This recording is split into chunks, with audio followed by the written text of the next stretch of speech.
केसरवन जंगल में मुनमुन नाम की जानी मानी मिठाई वाली रहा करती थी। वो इतनी अच्छी मिठाई बनाती थी कि दूर दूर के जंगल के सभी पक्षी उससे खरीदने आते थे।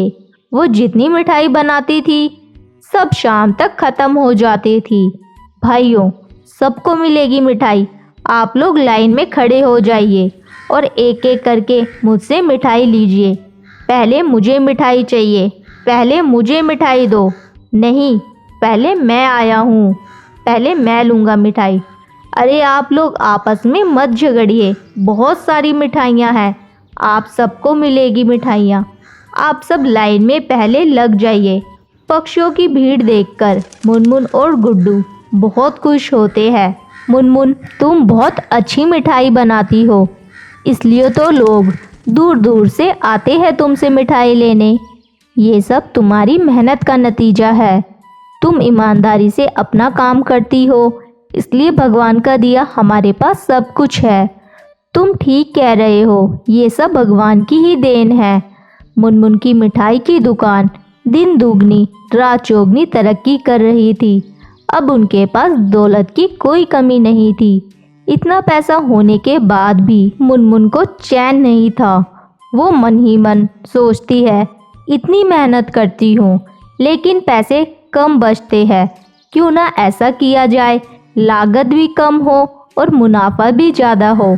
क्यों ना मैं तराजू के नीचे चुंबक लगा दूँ, जिससे मुझे मिठाई कम देनी पड़ेगी और पैसे भी ज़्यादा मिलेंगे।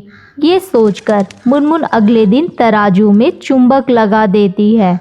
ऐसा करते हुए उसके साथ बबली तोता देख लेती है। बहू, ये तू ठीक नहीं कर रही है, ग्राहक को तू धोखा दे रही है। तू तो अच्छी तरह से जानती है ग्राहक भगवान का रूप होते हैं और तू भगवान को ही धोखा दे रही है। बहू, ये तू ठीक नहीं कर रही है। जरा से पैसों के लिए तू अपने ग्राहकों को ही ठग रही है। अगर किसी दिन पकड़ी गई तू तो जाएगी ही जाएगी। मैं भी कहीं मुंह दिखाने लायक नहीं रहूँगी। इतने दिनों की बनी बनाई इज्जत मिट्टी में मिल जाएगी। चुप रहिए माता जी, मेरे काम में दखल अंदाजी मत कीजिए। इस तरीके से मैं और दौलत कमाऊंगी। थोड़े से पैसों की लालच में मुनमुन की आंखों में लालच का पर्दा पड़ जाता है। अब मुनमुन ग्राहकों को मिठाई कम देती और पैसे पूरे लेती थी। एक दिन मुनमुन की दुकान में चांदनी कौवी मिठाई लेने आती है। अरे मुनमुन, तू 1 किलो मुझे बेसन के लड्डू दे दे। हाँ हाँ चांदनी कवि, अभी देती हूँ। मुनमुन 1 किलो बेसन के लड्डू तोलकर चांदनी कवि को दे देती है। अरे मुनमुन, इसका वजन तो कम लग रहा है, जरा फिर से तोलना इसे। अरे चांदनी कवि, ये तुम क्या कह रही हो? और तो कभी किसी ने मिठाई कम होने की शिकायत नहीं की। चलो जाओ यहाँ से, मैं भी बार बार इसे नहीं तोल सकती। जाओ यहाँ से, चलो हटो, मुझे दूसरे ग्राहकों को भी देखना है। चांदनी कवि मिठाई को लेकर दूसरे मिठाई वाले गोलू कौवे के पास जाती है। भैया, जरा वजन कर देना। तो बहन, मिठाई 750 ग्राम है। मेरा शक सही निकला, ये मुनमुन ठग रही है। लेकिन इसने वजन कम कैसे किया, इसका अभी पता लगाती हूँ। चांदनी कवि मुनमुन को सबक सिखाने के लिए प्लान बनाती है। वो उस मिठाई वाले से उसका तराजू लेती है और मुनमुन की दुकान के सामने रख देती है। भाइयों और बहनों, अपनी अपनी मिठाई लेकर मुझसे तौल करा लीजिए। ये मिठाई वाली हम सबको उल्लू बना रही है। जब मुनमुन चांदनी कवि की आवाज़ सुनती है, ये क्या नई नौटंकी है चांदनी कवि की?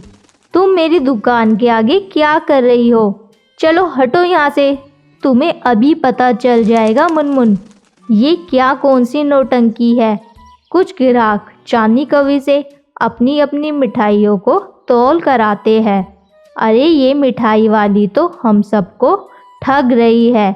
ये तो वजन कम दे रही है और पैसे ज़्यादा ले रही है। चलो इसको सबक सिखाते हैं। सभी ग्राहक गुस्से से मुनमुन को पीटने के लिए आगे बढ़ते हैं।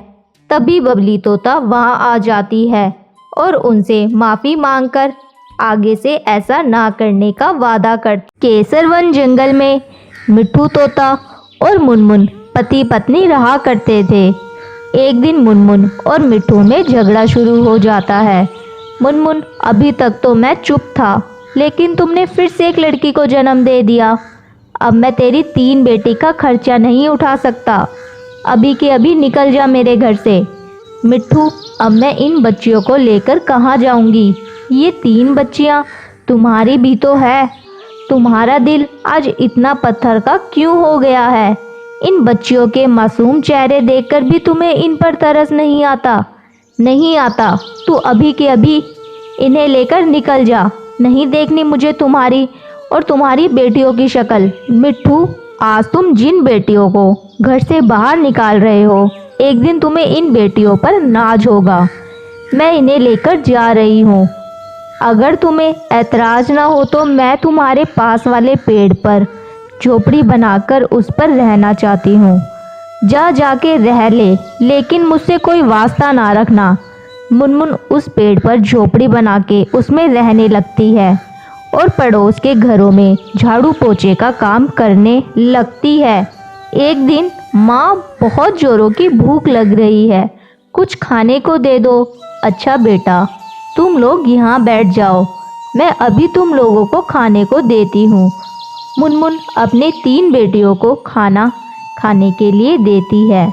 माँ, आप रोज रोज सूखी रोटी ही देती हो खाने को।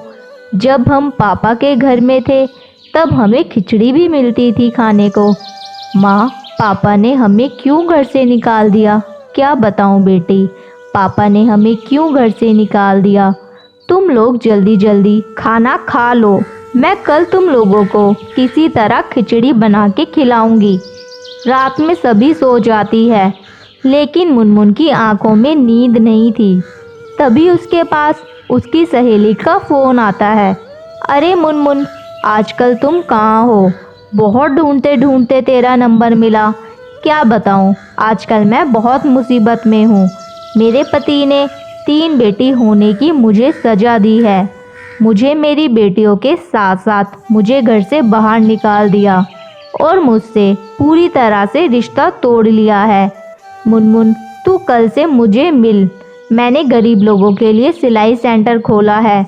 तू कल से मेरे सिलाई सेंटर की देखभाल करना शुरू कर दे और इस काम के लिए मैं तुम्हें अच्छा खासा बाजरा और सरसों के दाने दूंगी। तो क्या कहती है, कल से तू आ रही है ना? हाँ, मैं कल से आ रही हूँ। तूने मेरे बुरे समय में मेरा साथ दिया है। अगले दिन से मुनमुन सिलाई सेंटर को संभालने लगती है।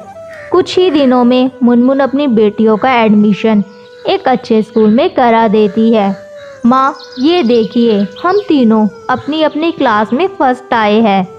हाँ बेटा, तुम बस इसी तरह मन लगा के पढ़ना और एक दिन अपने माँ बाप का नाम रोशन करना। कुछ सालों बाद मुनमुन की तीनों बेटियाँ पुलिस अफसर बन जाती है और अपने माँ के साथ खुशी खुशी रहने लगती।